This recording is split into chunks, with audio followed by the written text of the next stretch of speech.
in my life. So, you can enjoy with your mga jowa, sister, or ate. I-share naman my YouTube videos. Ano bang mapapanood dito? Hindi ko rin alam. Mga cars, travel kung meron, mga road trips, asara namin ni Papi. Of course, yung mga baby loves na. So, I've been busy the past year kasi nag-open ako ng branch sa South. So, thank you, Southeast, for the warm welcomes. You want bang for your buck sticks. Alam ko naman, hard-earned yung mga pera natin dyan. I hope you support me naman, your mother, Bebelyn. Your duck mama. So, kung may masasuggest kayo kung anong gusto yung mapanood, diba? Let me know in the comments below. Oh, wow. Rhyming. So, around 9:30, sunduin ako ng ate ko. Mag-pilates kami ng 10 AM sa Sculpt Studio. Nakamotul pa ako na dry fit. Check ko pa lang kung magugustuhan ko or I can be consistent with Pilates. Pag consistent na ako, tsaka ako bibili ng mga gamit. Tapos nilutuan ko muna si Papi ng corned beef with lots of onion. Hello! Wow! Nice car! Wow! Ano ang model ng car niyo? Hindi ko alam yun. Basta CR-V na maganda. Dito ko lang nakita sa CR-V nila yung ganitong handbrake. Siyempre, para in theme pa rin tayo. Mga kotse-kotse. Tapos maganda din pala Honda. Premium feels. Very premium. Top of the line ba to? Oh, see? Hindi siya top of the line. Pero may mga two-tone wooden accent kineme. May Apple CarPlay na. Oo. Pero ano siya, parang 7 years na kasi hindi siya wireless. 7 years na pala to? Parang kailan nyo lang to binili? Tapos sobrang spacious niya. Ayun. Pag sumasakay ako sa Fortuner, mas maluwag tong second row. Mas maluwag tong second row. Actually, kahit dito, hindi siya crowded. Sa Fortuner, medyo crowded siya. Honda, baka na. Joke. Kasi iniisip ko, hindi ko na talaga kaya bumili ng bahay. Kotse na lang. So, sa kotse, pwede ko pa siyang matulugan. Ano yung HUD? B-U-R-G-E-R HUD? Burger! Ano HUD? Ano yung HUD sa Honda? Di makita yan! Sa letter D, dakma! Head-up display! Ano yun? Pino-project yung mga data dun sa windscreen. Ang ina para hindi ka na tumingin dun sa speedometer. Dami tanga-tanga ngayon eh. Kailangan ng ganun eh. Tama. Rest. Elbow rest. Gago arm rest! Try mo. Yun yung next content mo. I-try mo. Yun na nga yung sabi niya naman eh. Mag-review ako ng sarili ko. I-review natin yung bibilhin mo na BYD. Wow! So, ano ba? Sige. Ano ba sa tingin nyo? Okay ba yung BYD? Yung ano yun? Electric? Full electric Hindi ba? Siya, hybrid. Hybrid, pero nasa charge. Hindi siya tulad ng mga hybrid na sa gas kumukuha ng charge. Socket! Yes! Sa socket ng bahay. Yes!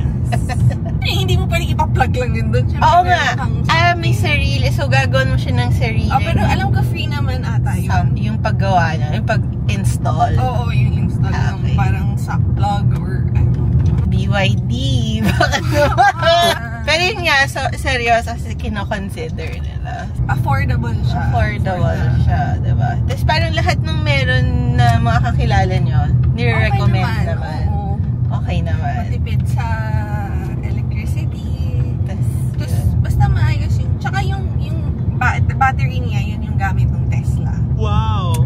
Oh my gosh! Sila yung supplier ng Tesla ng battery. So, nice! Diba? Okay, malapit na kami sa Sculpt Studio. There's the Sculpt.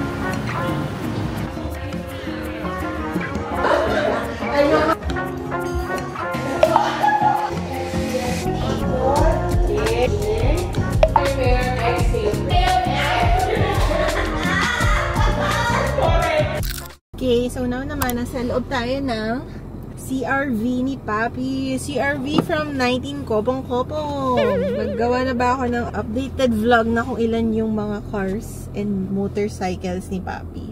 Naalala ko, ito rin yung gamit ko nun. Tapos payat pa ako. Before anything else, ang ano ko lang dito is, yung ano niya, anong tawag nito? Itong gear shift Kailangan mong mahuli yung timpla niya eh. Ako ay mag-mamaniobra muna. Masikip dito eh. So, sige. Parang ako... Hiniram ko tong kotse kasi mag-grocery ako. Tapos medyo umuulan. Okay.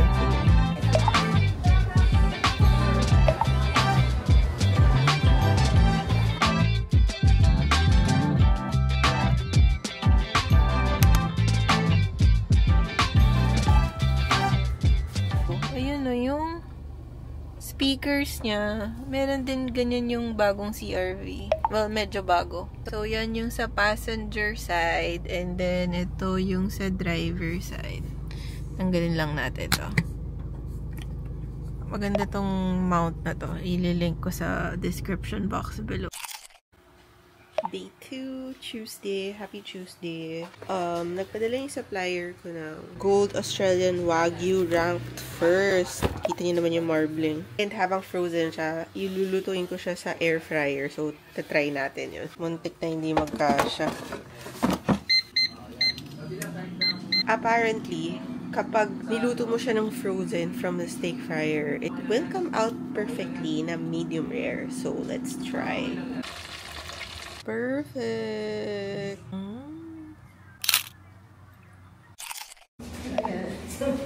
Sa dati kong manager mo, nakaklose. Originally, my plan was to go to Vertis North para magpa-schedule or consultation sa IV clinic. Pero, tinamad ako. Nag-email na lang ako sa IV clinic. Happy birthday to us! We're at FOA. Good luck sa chan ko na wala ng gallbladder. We're gonna order this one. This is what we always order in large. Papamassage kami, so ina-avoid namin mabusog. What else? And massage.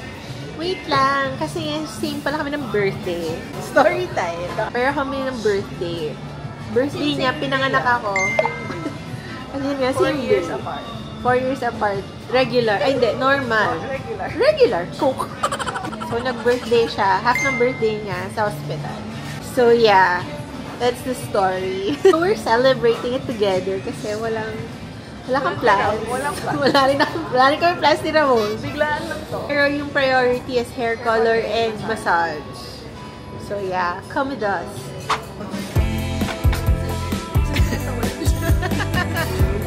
Ay, mahal niya.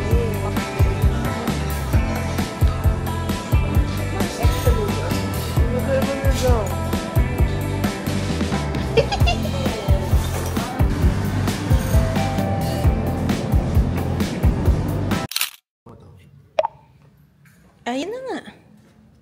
Alin. Mazda. Kasha. Favorite talaga namin doon. Kung sino yung nag-suggest talaga nun. Thank you. 9 minutes. Happy birthday! Yay! Wow. Happy ka sa birthday mo? Yay! Order.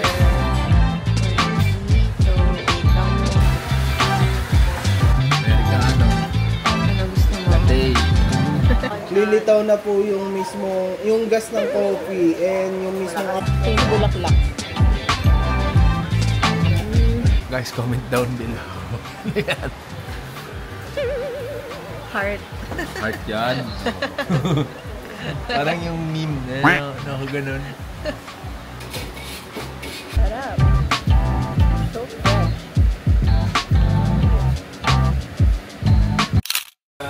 Hi, the vlog. Taga-matasan kasi yun mo eh. Tingnan sa likod nyo. Parang mapait lang siya. Hindi siya lasang kami.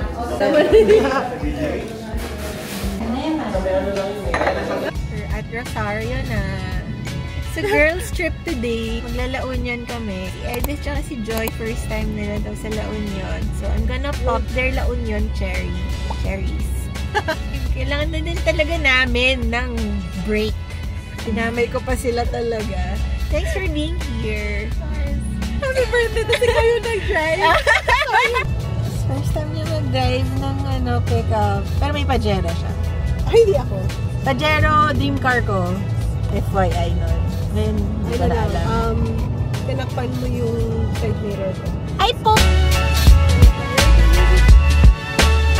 Sige, we're here!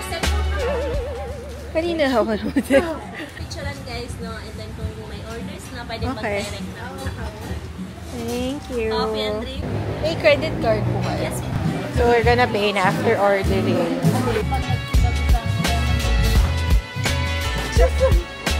Sa gitna na lang.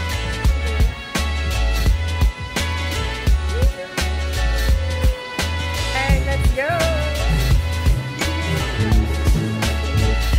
Ay, sige!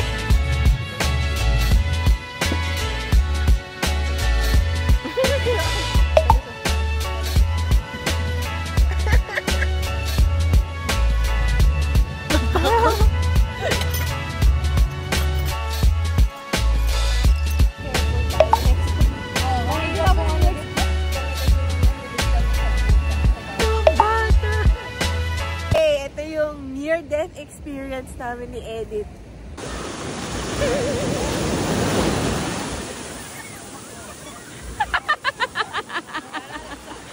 Thank you, Joy. Thank you, Joy, ha? At pagtawa sa amin. My pleasure.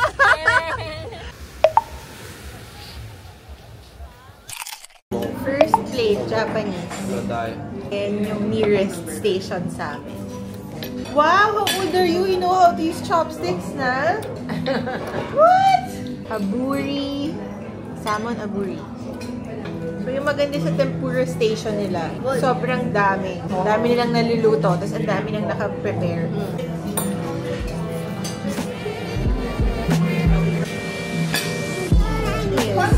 Sarap yung palit.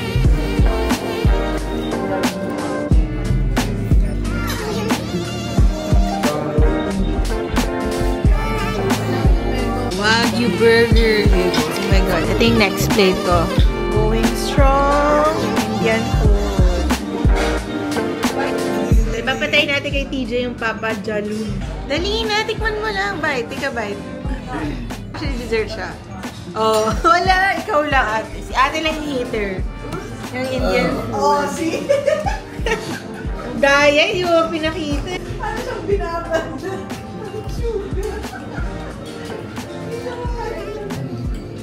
Ay, hindi siya masarap dito. So, rate mo yung Manila Hotel. Ay, TJ. 1 out of 5. 1 is the lowest. 1 out of 5. 1 out of 10 strawberries. 5 times square root of 2. Ano yun? Ano ba yan? 8. Out of 5? Ikaw, rate mo. 4. 4 out of 5. Ano ba? Out of 5? 4 out of 5. 5 sana kaso wala din siya. Ayun lang. Quality over quantity. Pero masarap. Tsaka Hindi siya rapid. Yeah, hindi siya cold compared sa Pwede ipadala sa may hotel business na kasi like yung sashimi nila by request. Kasi ito na kung pwede niyang ipadala mo yung gigas na 3 times sa Pati yung tempura. Tapos Yeah. sa